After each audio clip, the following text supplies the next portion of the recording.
ভারতের সঙ্গে পাঙ্গা নিয়ে একের পর এক ধাক্কা খাচ্ছেন ডোনাল্ড ট্রাম্প। আজকে আমেরিকার আদালতে সরাসরি বলে দেওয়া হয়েছে ডোনাল্ড ট্রাম্পের এই ট্যারিফ আসলে অবৈধ। তিনি আইন মানেননি। কারণ এই ট্যারিফকে যদি চাপাতে হয় তাহলে ইউএস কংগ্রেসের পাশ করানো ইম্পর্টেন্ট ছিল।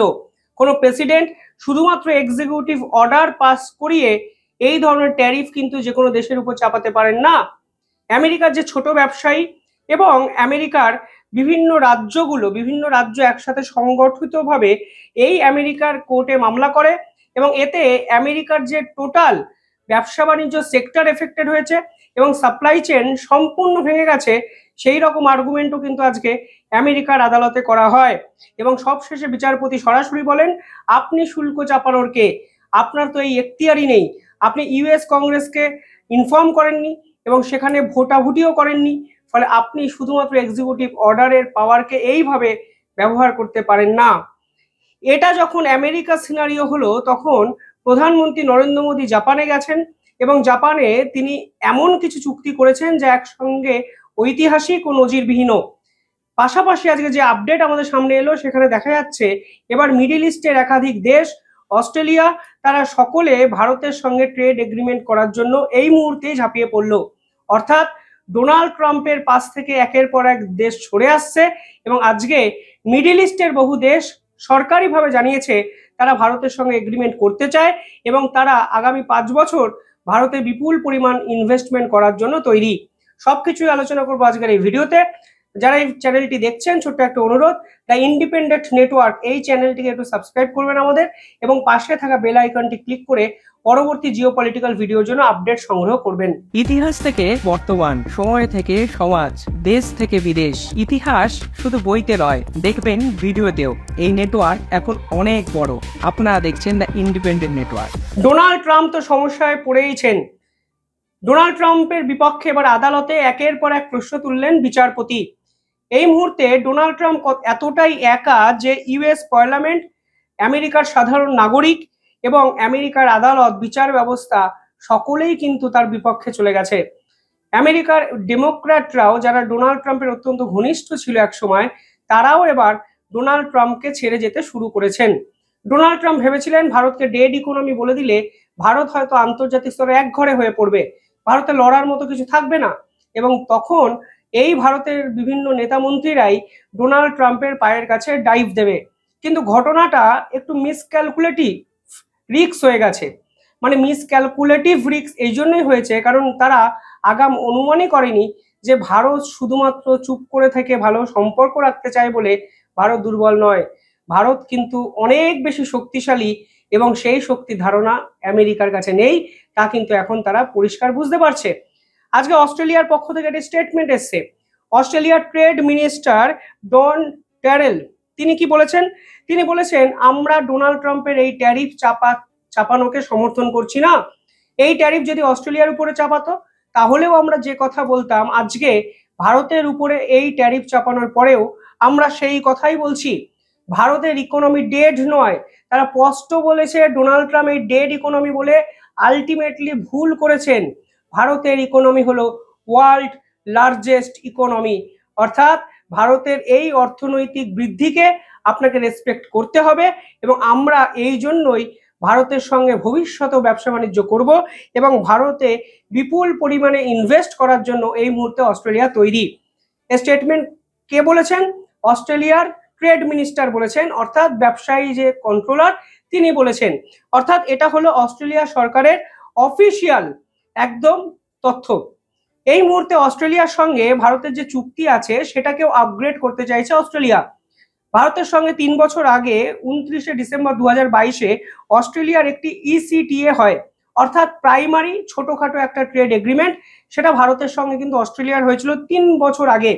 এবার এই ইসিটিএটাকে আপগ্রেড করে অস্ট্রেলিয়া চাইছে এটিকে সিসিএ তে কনভার্ট করতে, অর্থাৎ কম্প্রিহেন্সিভ ইকোনমিক এগ্রিমেন্টে কনভার্ট করতে, যেখানে শুধু ট্রেড রিলেটেড কথাবার্তা ভারতের সঙ্গে তারা বলতে পারবে এরকম নয়, বিভিন্ন বিষয় নিয়ে তারা ভারতের সঙ্গে অ্যাগ্রেসিভলি অ্যাক্টিভলি কাজ করতে চায়।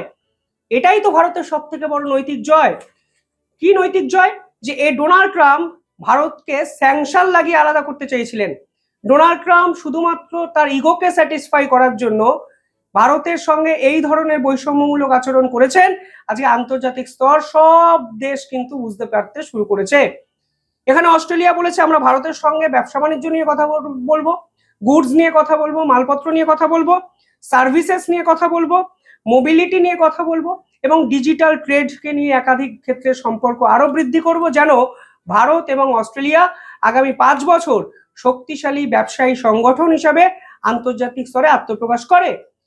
এতে কিন্তু আর একটা প্রবণতা তৈরি হয়ে গেছে। কোয়াড, আপনারা তো অনেকেই নাম শুনেছেন। কোয়াড নামক একটি সংগঠন 2017 সালে শুরু হয়। এই সংগঠনের কাজই ছিল ইন্দো প্যাসিফিকে চায়নার যে ডমিনেন্স সেটার উপরে নিয়ন্ত্রণ আনা এবং কাউন্টার ব্যালেন্স, কাউন্টার স্ট্র্যাটেজি তৈরি করা। এই কোয়াডে কিন্তু জাপান, অস্ট্রেলিয়া, আমেরিকা এবং ভারত ছিল।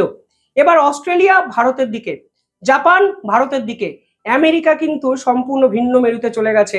ফলে এই কোয়াড যদি বাতিল হয়ে যায়, যেটা সম্ভাবনা 100%, তাহলে কিন্তু আমেরিকার ইন্দো প্যাসিফিকে লং টার্ম জিওপলিটিক্যাল গোল তাসের ঘরের মতো ভেঙে পড়বে। আর আজকে নরেন্দ্র মোদী আবার জাপানে গিয়ে কি বলেছেন? তিনি বলেছেন ভারত এবং চীন একত্রে কাজ করলে গোটা বিশ্বের ইকোনমিক্যাল স্টেবিলিটি বজায় রাখা সম্ভব। অর্থাৎ ভারত চীনের সঙ্গে হাত মিলিয়ে সমস্ত ইতিহাসকে দূরে সরিয়ে ভবিষ্যতে এগিয়ে যেতে চাইছে, তা পরিষ্কার করে দিয়েছেন খোদ ভারতবর্ষের প্রধানমন্ত্রী নরেন্দ্র মোদী। ফলে চীনের ডমিনেন্সকে আর ব্যালেন্স করার প্রয়োজন হলো না।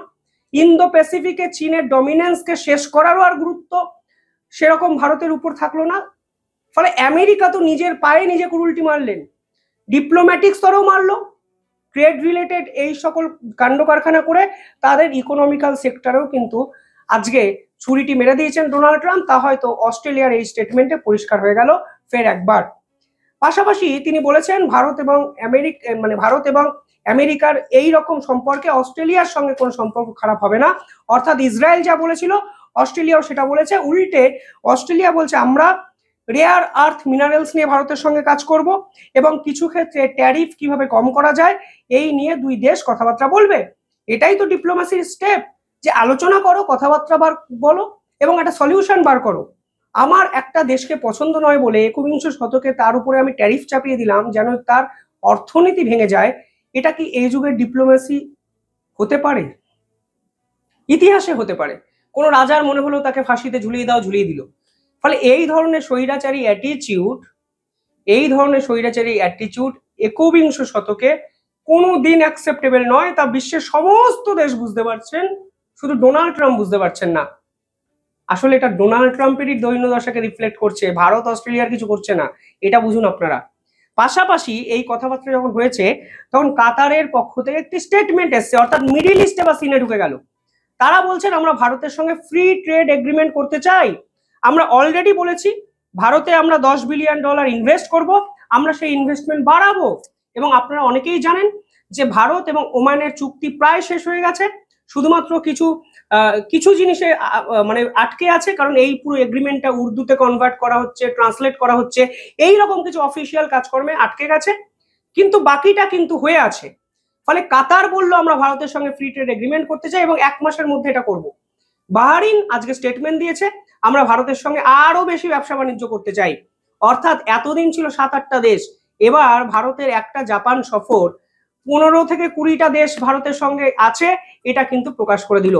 আজকে ডোনাল্ড ট্রাম্পের অত্যন্ত ক্লোজ অস্ট্রেলিয়া কিন্তু 5 স্টার 5 আই কান্ট্রি, এটা মাথায় রাখবেন। অস্ট্রেলিয়া, নিউজিল্যান্ড, কানাডা কিন্তু ডোনাল্ড ট্রাম্পের আমেরিকার সঙ্গে জোটবদ্ধ হয়ে কাজ করেছে বহু ক্ষেত্রে। আজকে সেই অস্ট্রেলিয়া ভারতের হয়ে ব্যাটিং করছে, বুঝিয়ে দিচ্ছে তারা ডোনাল্ড ট্রাম্পের এই বৈষম্যমূলক আচরণের বিপক্ষে।